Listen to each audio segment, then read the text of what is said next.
What's up, guys? Son of a Boomer here, and today we're talking about the Carcano Cavalry Carbine. Let's get to it.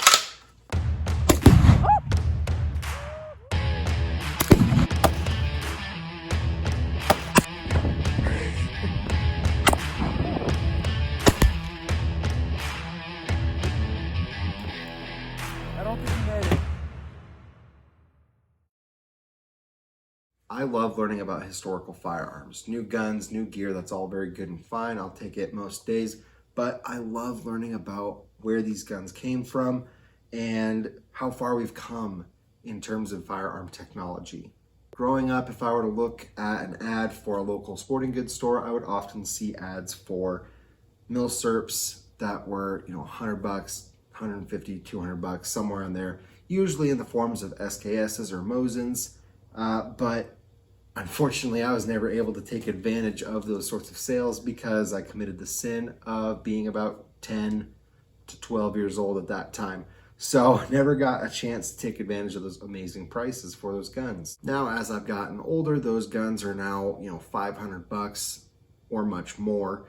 And it's got me wondering, are there any cheap milsurps out there today? Enter the Carcano Cavalry Carbine. Originally released in 1891, the Carcano saw wide use in the Italian military through World War I and World War II, and they had a lot of different variations, one of them being the Cavalry Carbine. This Cavalry Carbine has a 17.5-inch barrel. It fires the 6.5 by 52 Carcano round, uses an end block clip that holds 6 rounds that you insert through the top into the magazine, and when you're done shooting, the clip falls out. It also comes with a swing out bayonet. You simply push the button right here, and it swings out. Now, Carcano rifles, in my opinion, have a very cool, very rich history. Except for that one time. That's right, one version of the Carcano rifle was allegedly used by Lee Harvey Oswald to assassinate JFK. Allegedly! Now, this unfortunately is one of the reasons why the Carcano gets a bad rap by a lot of gun lovers and milsurp owners. But despite that, I think it's a very interesting rifle. Let's get into a little bit more about it. Cavalry carbines began production about a year after the original Carcano was released. Now, you hear the name Cavalry and you think, oh, it's used by a lot of people on horseback, but it's not exactly true. You see, Italy didn't have that big of a cavalry. Horses are really expensive, they take a lot of time to train, and so these saw a lot wider use amongst bicycle troopers and special forces. These special forces, as my understanding, is they'd often carry a lot less weight and stuff on them, hence a smaller rifle. This made it a lot easier to run across wherever they need to go and cause havoc amongst the ranks of the other opposing force, sort of like what the cavalry is supposed to do. Eventually this gun made it into the artillery, and then it made it into a bunch of other divisions or groups of soldiers, and it became a very popular version of the rifle amongst the Italian troops. And again, you can understand why. If you're running across no man's land during World War I, it's a lot easier to carry this little guy than carry a big full-size rifle. Once you get in the trenches, it's a lot more maneuverable. You can do a lot more damage and get through tight spaces with the little small carbine. It's also, for the Italian government, a lot cheaper to produce because you're not using as much wood, as much metal to make the barrel and everything. One cool feature about the Carcanos I really like is that the clip holds 6 rounds. A lot of guns at that time would take 5. This gave you an extra shot. There are other guns out there like the Lee Enfield that held a lot more. But for the most part, many guns of the time usually had a magazine of 5. Now, the 6.5 by 52 Carcano rifle round is not too bad in terms of recoil. If you're a smaller statured person, you might get to feel it a little bit more, just like with any recoil, but I've found it pretty manageable for most people. These guns are fairly accurate, even though they have a reputation of not being, and that's mainly due to 2 reasons. Number one, these rifles are sighted in for 300 yards. Now, that means that if, at least in my experience, if I'm aiming for a target 100 yards out, I have to aim about a foot low. I found that when I was aiming at targets closer up, maybe say 50 yards, it was almost 1.5 feet low that I had to aim low. This can be really frustrating if you don't know this about the rifle. You keep aiming in one area and you're like, where is it going?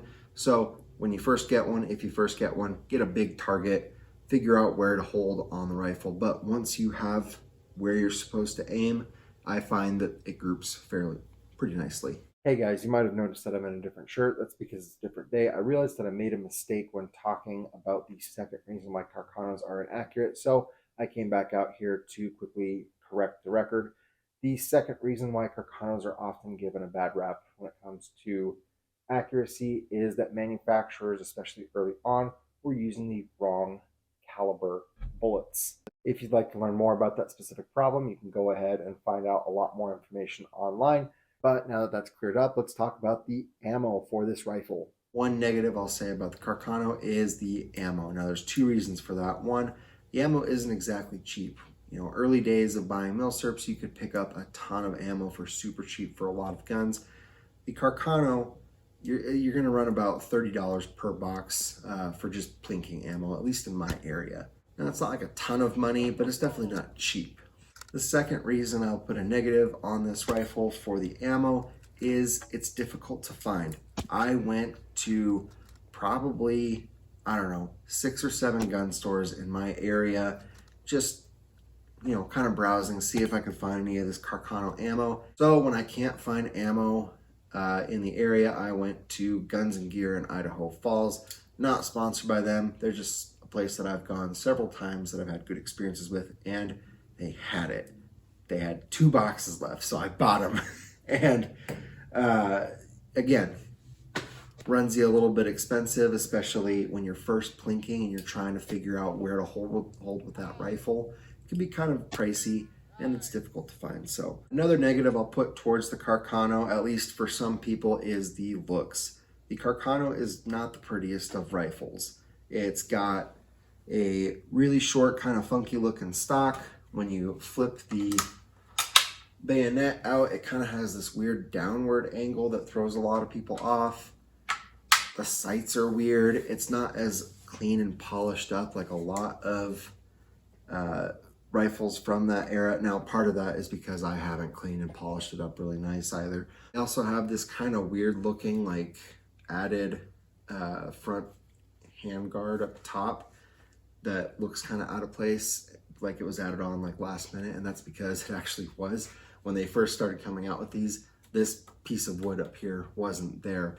They actually added it in afterwards because soldiers were grabbing the rifle and burning their hands. They're like, oh, we got to put something up there. Now, while some people may say this is an ugly looking rifle, I prefer to use the word unique. Every time I pull this out when I'm with my friends, everybody's heads turn and they say, what in the world is that? Can I shoot it? You know, it may be a funky looking gun, but sometimes people like to shoot funky looking guns. They like to learn about the gun. They want to hear the history, what's behind it. So in my opinion, you know, may not be the most pretty, the most elegant of rifles, but it's definitely going to turn some heads. You're going to get questions and get a conversation going. All this said, what does that say about the Carcano? Is this a diamond in the rough, or are the days of cheap military surplus done? I think that this is a very good milsurp rifle for the price especially. It's interesting, it's got a very rich history, and it's fun to shoot. If you're a collector or you're interested in getting into milsurps, or you just want a cool, fun historical rifle in general, this could be a very good option for you. That being said, I don't know that this is a good gun for everybody. In the old days of military surplus, you could buy a gun that was not only a cool historical rifle, but it was also a rifle that you could use for a multitude of purposes and a good way to get into buying guns for very cheap. As a result, for many people, their first gun was a military surplus rifle. I don't know that I would recommend this one for your very first rifle.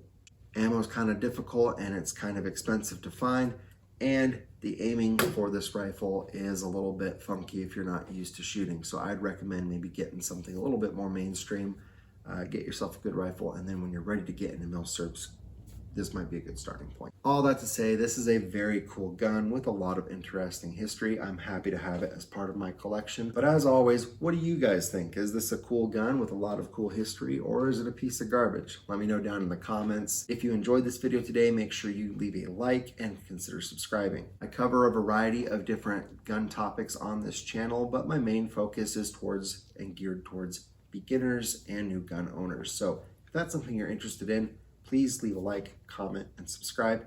And God bless you. I will see you next time.